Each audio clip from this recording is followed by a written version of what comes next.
You're watching France24, and it's time now, of course, for our daily look at the international papers. Marion Henbest joins me in the studio. Good morning, Marion. Morning. Now, it seems that the Kenyan papers, of course, will have plenty to say about the post-election violence in the country, threatening to spill over into full-scale tribal conflict. Tell us what they make of it. That's right. Well, there's a cartoon in the Daily Nation, the Kenyan paper, and basically suggesting that the quest for democracy in Kenya is really at a very critical stage now. There's two editorial commentaries on what's been going on there in the last few days, and basically the first saying that this violence has got to stop. Kenya was once considered to be one of Africa's most stable democracies, but now intertribal conflict, this is warning that the country could be on the brink of becoming like the war-torn countries of Ivory Coast, Somalia, Rwanda and Sierra Leone. So an important warning there. The second comment basically saying that elections and democracy always come with risk. Now, why wasn't there a plan in place to deal with the potential post-election violence? And what can the government be doing now to address short-term and long-term problems? And there's a suggestion from the article that perhaps the opposition leader should be given a position as vice president and some of his supporters given cabinet posts to ease the tensions a bit in the country. Thank you for that, Marion. Well, meanwhile, of course, as you mentioned, there's election fever in the USA. It's really kicked off now. Here we are, election year finally arrived, although we've been talking about it for ages. What do the US press make of it? Well, first of all, before we look at that, a quick look at the Figaro.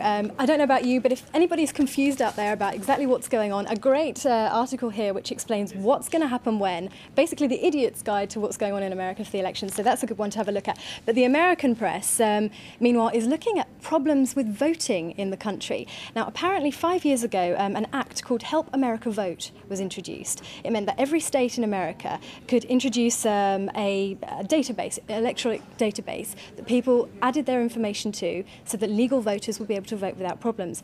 Only problem being that people added in the wrong data, there were mistakes with spelling, and so this data is not adding up to the official data on government sites like social security sites, which means that lots of voters are being knocked off the register. They can't vote because the information is seeing them as fraud. So. Goodness, a worrying thing there. We had hanging chads. Now it's wrong electoral data. Goodness me. Going back to the Figaro, though, Marion, there's an article about the religious extremism in Pakistan. Tell us about that. That's right. A bit different here. An article looking over the history of religious extremism in Pakistan and the fact that there's apparently this culture of continually trying to develop religious ideology in the country. Now, apparently, according to the article, this all started with the father of the late Benazir Bhutto, Ali Bhutto, who contributed to the voting in of laws which excluded non-Muslims from political life and banning alcohol, for example.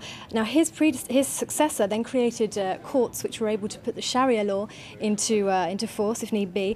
And the article says that paradoxically, most Pakistanis are against Islamic fundamentalism, and it's actually the religious schools in the country which are keeping its survival going at the moment.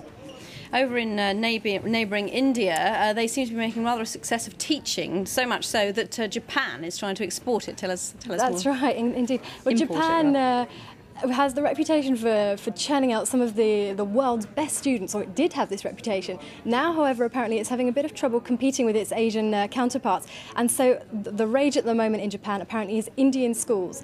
Loads of Japanese children are signing up for international Indian schools because apparently these are the ones that have got the best ways of learning and are getting the best results at the moment. So if you're in a Japanese bookstore, you're likely to come across books such as Extreme Indian Arithmetic Drills and The Unknown Secrets of the Indians. Goodness me. Well, Indian schools and the idiot's guide to the US election. Thank you very much indeed, Marion Henbest, for that extremely informative press review. Stay tuned to France24. Thank you.